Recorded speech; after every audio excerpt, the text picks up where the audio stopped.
When it comes to wine style and wine making, it's about cool fermentation in insulated stainless steel fermenters. So the aim is to keep the fruitiness and even support the fruitiness of the wine. And with the cool fermentation, to make the fermentation more like a tropical flavor fermentation, which is of course supported by cooler temperatures. The aim is to transport the fruit, varietal flavors into the bottle, into the glass. Cultured yeast, just to control the fermentation.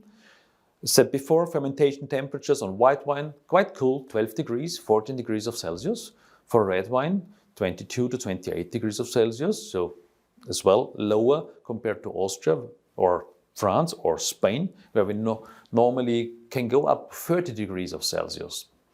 Chaptalization is prohibited. Of course, we are warm enough, so there's a lot of sugar in the grapes, so we don't need to chaptalize. Some exceptions in cooler regions, of course. The French oak treatment is quite common for white wines as well as for Pinot Noir and Cabernet Sauvignon. 100% new, a mixture of second fill, third fill, fourth fill.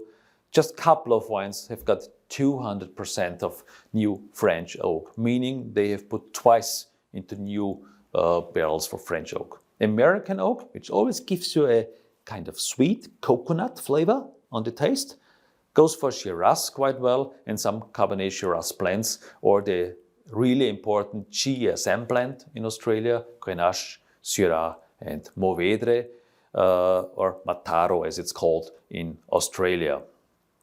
And again, as we are technically driven, and the cork issue has been in Australia as well, the cork taint issue, they switched to screw cap, and about 85 to 90% of the wines are bottles with screw caps.